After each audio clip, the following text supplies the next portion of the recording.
Thomas Benedict Kubungara ameandika, ni Mkristo wa kanisa la Anglican Mukubu, parish ya Muganza, dinari ya Bukiriro, diocese ya Kagera. Binafsi nipende kuuliza kidogo, kwa nini kanisa Katoliki na kanisa la Anglican asilimia kubwa utaratibu unafanana? Mfano ubatizo, kipaimara na sala na mengine mengi. Kwa nini ilikuwaje yakawa madhehebu mawili wakati mambo yao yanafanana? Ni kweli kabisa, sio Waanglikana tu, makanisa yote ya Kikristo wa Lutheri na wote lilikuwa ni kanisa moja. Na wa Lutheri walitoka baada ya mwaka 1517 ndipo wakajitenga. Lakini mpaka pale ilikuwa ni kanisa moja, tunasali kama tunavyosali sisi, tunasali vile vile, tunafanya kila kitu sawa sawa. Lakini wakajitenga, vitu vingine wakafanya nini? Wakavigeuza. Na Waanglikana tulikuwa pamoja mpaka mwaka 1534.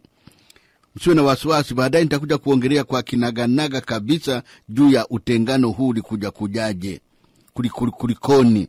Nitakuja kuelezea kwa kinaganaga kabisa jinsi gani makanisa yalivyokwenda yanajitenga chali makubwa. Kama wa Lutheri nitawaongelea, Moravian nitawaongelea, Waanglikana nitawaongelea, hata na wa Zwingli hawa na wa Calvinisti ambao ni makanisa mengine haya yanayokuja baadaye na ya kirokole. Nitakuja kuyaongelea yote baadaye kadri tunavyokwenda katika historia. Lakini kwa kweli Mfalme Henry wa Uingereza alijitenga na kanisa. Na yeye sio kwa sababu alikataa mafundisho ya kanisa, alikuwa anakubali mafundisho ya kanisa yote. Ila shida yake, alikuwa na mwanamke Katarina wa Aragon aliyekuwa amemuoa, na walikuwa hawakupata mtoto mwanamume. Hivi akasema, huyu lazima nimpe taraka, nipate mwanamke atakayenizalia mtoto wa kiume.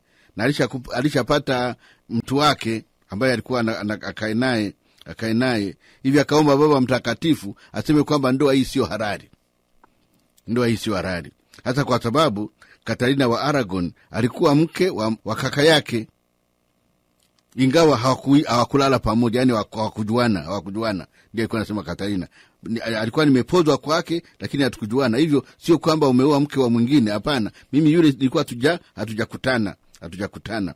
Hivyo ndio hapo. Lakini alipojitenga akasema lazima kanisa libaki lile la kama la Roma. Hakutaka kugeuza kitu chochote. Ila baadaye kufa wakaja wengine kama Mfalme Edward ambaye alikuwa mdogo na alikuwa hana nguvu. Baadaye akaja Elizabeth aliyekuwa amezaliwa na mama, sio mama wa kwanza lakini mama yule wa pili yule. Na kanisa Katoliki lilimuona yule kama kimada.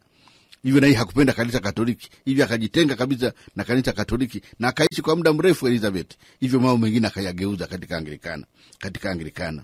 Na tunapoongelea juu ya Anglikana vile vile tunakuta kuna makanisa ndani ya kanisa la Anglikana, kuna makanisa mawili. Tena wewe unayotoka Ngara, kanisa lako kidogo liko karibu na Waprotestanti. Ukienda kwa kanisa lile kama la Dar es Salaam, kama la Masasi kule Tunduru Masasi na la Tanga, utakuta kabisa mle hata na mavazi ni yale ya kanisa Katoliki. Utakuta hata na sara, utakuta hata na mahali pengine sanamu za Mama Maria utazikuta katika makanisa yao. Sakramenti zote utazikuta mle ndani. Yaani vitu vyote ni karibu tunafanana. Hivyo nakuta ile kanisa la chini ambalo ndilo lile kuanzia Mpwapwa kwenda Uganda, hilo ndilo kanisa ambalo bado tunafanana, lakini hao wako karibu zaidi na Walutheri.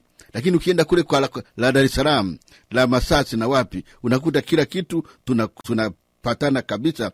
Wanaliita Waanglikana wa Katoliki, mara nyingine wanaita Waanglikana wa Katoliki. Hivyo nakuta Low Church na High Church kwa Kiingereza. Kanisa moja la High Church ndio karibu zaidi na Wakatoliki, la Mpwapwa Dodoma na kuja hadi Bukoba, na lingine la Waanglikana wa High Church ambao walikuja na UMCI. Niliwaongelea tayari katika historia ya Tanzania, lakini wenda nitapata nafasi niongelee vile vile juu ya historia ya makanisa ya Kiprotestanti jinsi yalivyoingia katika Tanzania. Nalo ni nzuri kwamba tuwe pamoja ili tuweze kujuana.